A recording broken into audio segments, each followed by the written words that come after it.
I wanted to share a teaching that I learned from a Tibetan Buddhist monk named Thich Nhat Hanh that was really the catalyst of a deeper understanding for me about romantic love. And this was something I learned while I was in graduate school for marriage and family therapy, but it just blew out of the water anything that I learned in my entire program in terms of the impact that it would make as I started working with couples, for the couples that I saw. I think Thich Nhat Hanh just has a way of teaching. I mean, I feel like he's channeling just a very higher dimensional understanding. And he brings it, simplifies it to, for us so that anyone, could understand it, no matter what their intellectual capacity. And I really appreciate that about him. And I learned this just from his little book. It's a little tiny book, very short chapters, written more like prose, in a more poetic way. And it's called True Love. And the essence of what he teaches just really is a beautiful complement for what I teach couples, which is conscious love. And he says the most important thing that you need to understand about romantic love is that you are a nurturer to your partner. And in that role, you want to understand what makes my partner feel loved, what shuts them down, what are their injuries, what have they been through. I don't want to trigger them. That would shut them down. That would be create an obstacle for us if I was in a pattern of, acting or behaving in a way that was a trigger to my partner, that triggered an old injury. So maybe it was okay if I had this behavior in a past relationship, that was fine with that person, but with this person, it just really seems to shut them down. What makes them feel loved? This is where the concept, that Gary Chapman came up with many years ago of the 5 love languages, really it helps to know what is my partner's, love language. What are his primary love languages? Is it physical touch, acts of service, quality time, gifts, or words of affirmation?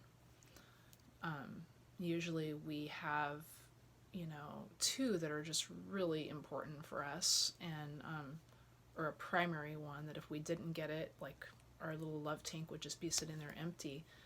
So yeah, it's really important to ask yourself this. But Thich Nhat Hanh says, when you come home from a hard day at work, you don't just like barrel in the door and be like, oh my God, I had such a terrible day, like you didn't believe what happened. It's like, no, you always want to be presenting yourself as a nurturer to your partner. And if you're both doing this, of course, then there's just going to be this beautiful flow and just beautiful honoring of each other.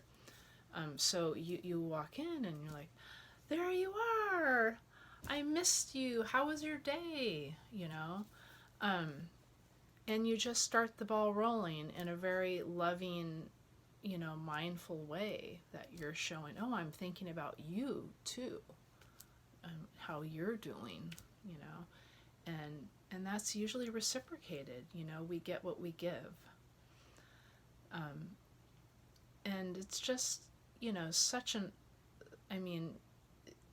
his whole concept of you are always in that role as a nurturer to your partner. I think most of us, we think, okay, well, I'm a nurturer to my child, but I didn't realize that I had to be a nurturer to my partner. I mean, it's kind of natural that if you love someone, you're kind of nurturing, but you don't think that about being in that role on a continuum the way you are with a child, with your own child.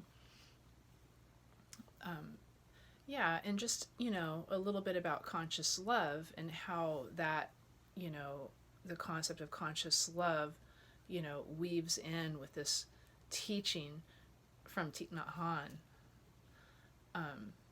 is that we want to be conscious, and being conscious, you absolutely want to know, well, will this shut my partner down? Will this open their heart or shut them down? Everyone's different, and we, sometimes we assume our partner's just like us. They think the same way we do. Well, I would like this, so they would like this. Well, I feel loved by this, so that should be enough for them. No, that's not the case. And just, the mindfulness leads to soulfulness. Whenever you can think, well, maybe I shouldn't bring this up right now. Maybe I should wait and bring it up when, we have a nurturing talk. And that's something I also teach my couples is, there's certain subjects that you can't really talk about off the cuff. It will lead to an argument sometimes, or negative feelings, or so it's really important to save those kind of conversations for what I call a nurturing talk, because a nurturing talk is exactly that. It's nurturing, it's verbal intimacy, and it takes something that would have been taken possibly the wrong way and creates an opportunity for you to actually be in a conversation that's more of a spiritual partnership dialogue, where you're talking about, there's a part of me, here's a good example is there's a part of me that really feels uncertain sometimes, that you love me enough, that you're really committed to this relationship. When I check in with my higher self says, oh, that's probably your old wound from your core wound of abandonment, of like feeling rejected by your dad. It's really something that doesn't feel at all accurate for this relationship. It really feels like this person just loves you and adores you. Your higher self would say that. So you always check in with your higher self before you have a nurturing talk.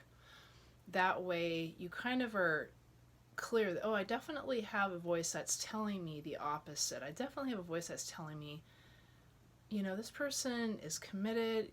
Any relationship is, a commitment is only a commitment as long as things are working and workable. So we're always in flow. We're always like, is it still workable? And if we're being that partner who is considerate, who is mindful, who is in the, the mode of being the nurturer to our romantic partner, then we really don't have much to worry about. Who wouldn't want to be with a partner like that? And if someone wouldn't want to be with you when you're that way, then maybe you don't want to be with them. I mean, so everything happens for a reason. And we really are in this,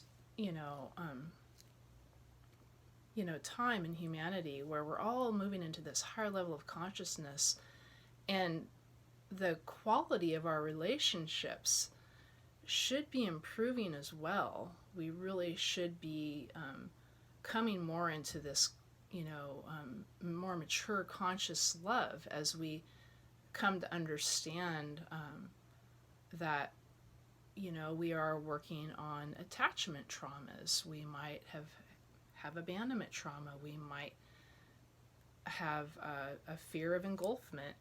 And that's our inner work. That's our shadow work. And that's not something that we want to just put on our partner, but we can be vulnerable and you know, admit sometimes, like, yeah, I have a part of me that has a little bit of abandonment trauma, and sometimes this thing that you do of not calling me very often triggers it, or this thing that you do of staying late at work triggers it. And I'm not judging you. When I check in with my higher self, I know that you're a good person, and that there's no, you know, there's no real you know, basis in reality for me to feel this kind of fear. But I guess it would just help me to share this with you so that it doesn't snowball into a big story, so that, you know, you can put my mind at ease. I think sometimes, you know, that inner part of me just needs to hear it from you. And I hope that helps you. Namaste.